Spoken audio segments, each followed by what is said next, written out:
시청자 여러분 안녕하십니까? BOA 모닝뉴스입니다. 북한이 2일 낮에 원산 인근에서 동해상으로 단거리 발사체 2발을 발사했습니다. 약 240km를 비행했는데 한국 수도권이 사정권 안에 들어갑니다. 이번 발사는 지난해 11월 이후 석 달여 만에 재개된 것으로 이런 저강도 도발은 이미 예견됐었다는 분석이 나왔습니다. 서울에서 한상미 기자가 보도합니다. 북한은 2일 낮 12시 37분쯤 원산 인근 내륙에서 동해상으로 단거리 탄도미사일로 추정되는 발사체 2발을 발사했습니다. 한국합동참모본부는 발사체가 20초 간격으로 연속 발사됐다면서 한 발은 240여 킬로미터를 비행했으며 고도는 약 35km로 탐지됐다고 밝혔습니다. 탄도탄 조기경보기와 이지스함 등으로 발사체를 탐지한 한국 군당국은 이번 발사는 북한이 지난달 28일 실시한 합동타격훈련의 연장선상으로 보인다고 분석했습니다. 이번 발사체는 사거리와 고도를 고려할 때 신형 대구경 조종 방사포이거나 북한판 에이테킴스인 신형 전술지대지 미사일일 가능성이 나옵니다. 지난해 북한이 새로 시험 발사한 4종류의 신형 단거리 전술 무기 가운데 비행거리가 400km 이상인 이스칸데르급이나 초대형 방사포는 아닐 것이란 분석입니다. 신형무기 시험 발사의 가능성이 더 높다고 본다면 기존의 어떤 완성도가 높은 것보다는 좀 더 시험 발사가 필요한 나머지 2개, 그러니까 신형 전술지대지 북한판 에이테킴스형이라든가 아니면 신형 대구형 조종방사포, 이건 작년에 딱 2번밖에 발사를 안 했거든요. 북한의 이 같은 저강도 도발은 이미 예견됐었다는 지적이 나옵니다. 북한이 동계훈련을 벌이면서 대화의 판을 깰 수 있는 이른바 레드라인인 장거리 미사일보단 단거리 미사일로 존재감과 대응 의지를 과시하려 했을 것이란 분석입니다. 북한의 입장에서 큰 도발, 단거리 미사일 도발 같은 거는 할 시기가 아니라고 보거든요. 왜냐 그러면은 미국이 아마 그걸 하더라도 전혀 신경을 안 쓸 거기 때문에 우리도 대응할 능력이 있다는 정도의 낮은 수준의 도발에 그칠 가능성이 높다고 봅니다. 박선임 연구위원은 그러면서 이런 도발은 주기적인 군사력 과시로 볼 수 있지만 미북 비핵화 협상이 교착 중인 현재 상황에서 미국의 대북 정책 기조엔 영향을 주지 못한다고 말했습니다. 한국 청와대는 2일 정의용 국가안보실장이 화상으로 긴급 관계부처 장관회의를 열었다고 밝혔습니다. 청와대는 이어 북한이 군사적 긴장을 초래하는 행동을 지속하는 것은 한반도 긴장 완화 노력에 도움이 되지 않는다며 중단을 촉구했습니다. 서울에서 BOA 뉴스 한상미입니다. 한편 미국 국무부는 북한이 단거리 탄도미사일로 추정되는 발사체 2발을 발사한 것과 관련해 관련 보도를 인지하고 있으며 상황을 계속 주시하고 있다고 밝혔습니다. 국무부 대변인실은 2일 북한 발사체와 관련한 BOA의 논평 요청에 이같이 말하며 과거 북한의 단거리 미사일 발사 때와 동일한 원론적 입장을 확인했습니다. 아베 신조 일본 총리는 이날 북한의 거듭된 탄도미사일 발사가 일본을 포함해 국제사회의 심각한 과제라며 국민의 생명과 재산을 지키기 위해 정보 수집과 경계, 감시에 전력을 다할 것이라고 말했습니다.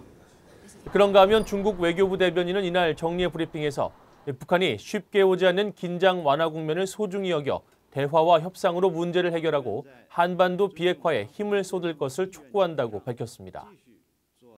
한국 내 신종 코로나 바이러스가 확산하면서 미국이 한국 대구에 대한 여행 경보를 최고 단계인 여행 금지 권고로 격상했습니다.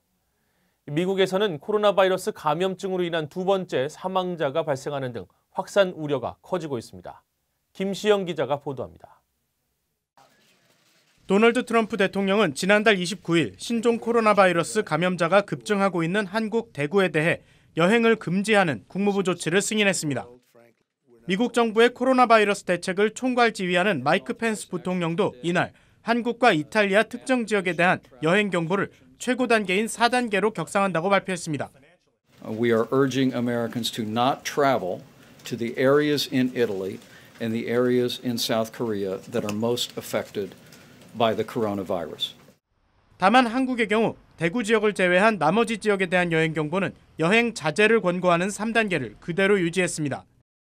또 한국 등 코로나 바이러스 확산 지역에서 미국으로 입국하는 사람들에 대한 의료 검사를 강화할 계획임을 밝혔습니다.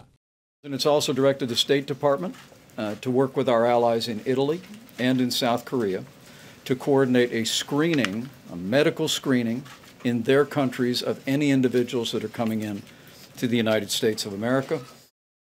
트럼프 대통령은 1일 자신의 트위터에 코로나 바이러스 고위험국으로 지정된 나라에서 출발하는 여행자들은 탑승 전 의료 검사를 받고 추가로 미국 도착 시 한 번 더 의료 검사를 받게 될 거라고 설명했습니다. 이런 가운데 미국에서는 신종 코로나 바이러스로 인한 두 번째 사망자와 추가 확진자가 나왔습니다. 지난달 29일 미국 워싱턴주 컬클랜드에 거주하던 50대 남성이 사망한 데 이어 다음날 같은 지역 요양시설에서 70대 남성이 숨졌습니다.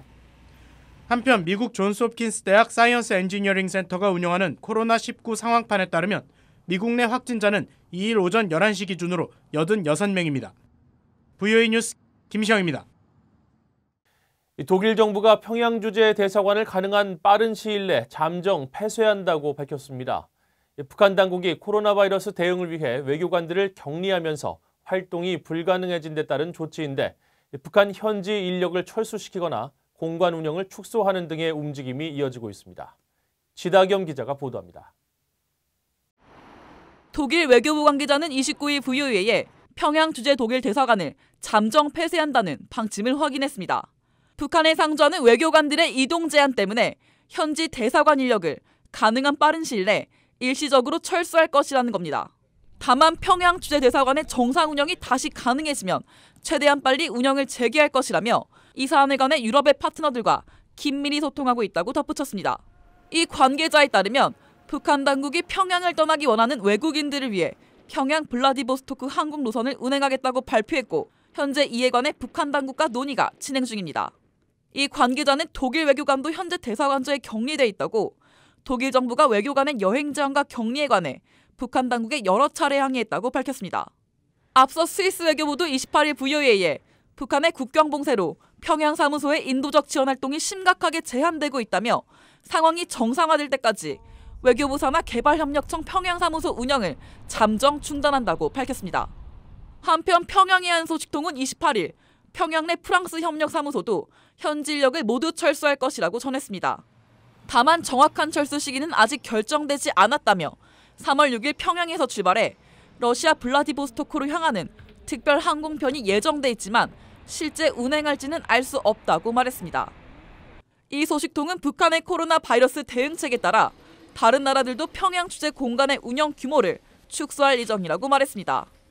한편 김영은 북한 보건성 부상은 지난 27일 일본 내 친북단체인 조총련기간지 조선신보와의 인터뷰에서 진단과 치료 방법이 완전히 확립될 때까지 국경 봉쇄를 지속할 것이라고 밝혔습니다. VOA 뉴스 지다겸입니다.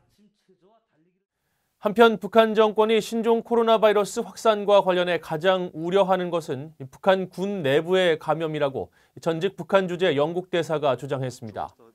존 에버라드 전 평양 주재 영국 대사는 2일 한국 언론 기고를 통해 확진자가 없다고 주장하는 북한의 공식 발표를 그대로 믿기가 어렵고 감염 사례가 있는데 해당 지역의 관리들이 은폐하고 보고하지 않을 수 있다며 이같이 말했습니다.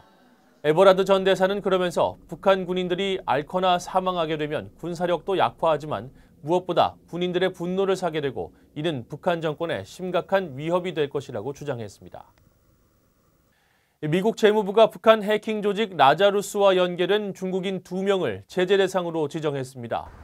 재무부 해외자산통제실은 2일 성명을 통해 중국인 티안이닝과 리 지아동이 지난 2018년 북한 해킹 조직 라자루스가 암호화폐 거래소에서 해킹으로 탈취한 암호화폐를 돈 세탁하는 데 연루됐다고 밝혔습니다. 재무부에 따르면 이들은 2018년 4월 북한이 암호화폐 거래소 해킹을 통해 탈취한 자금 약 950만 달러 등을 북한 소유 계좌로부터 송금받은 것으로 알려졌습니다. 스티븐 무누신 재무장관은 이날 성명에서 북한 정권은 자금 확보를 위해 금융기관에 대한 광범위한 사이버 활동을 벌이고 있다며 미국은 북한의 이런 사이버 활동을 지원하는 이들에 대해 책임을 물림으로써 국제 금융 시스템을 보호할 것이라고 강조했습니다. 캄보디아 당국이 유엔 안보리 대북 제재 위반으로 카메룬 선적의 선박을 억류한 것으로 알려졌습니다. 크메르 타임스 등 언론들은 2일 캄보디아 경찰이 지난달 27일 캄보디아 서부 카오탱섬 인근 해역에서 카메룬 선적 화물선 MT 커레이저스호를 납포한 뒤 지난 1일 오전 캄보디아 남부 시아 누쿠빌 항으로 옮겨와 추가 조사를 진행하고 있다고 보도했습니다. 그러면서 이번 조치는 공해상에서 북한 화물선과의 선박 간 이전 등을 금지하는 유엔 안보리 대북 제재 결의에 따른 것이라고 현지 경찰은 설명했습니다. VOA가 선박의 위치 정보를 알려주는 마린 트래픽을 통해 해당 선박의 국제 해사기구 등록 번호를 확인한 결과 억류된 선박은 유조선인 것으로 나타났습니다. 이상으로 VOA 모닝뉴스를 마칩니다. 시청해주신 여러분 고맙습니다.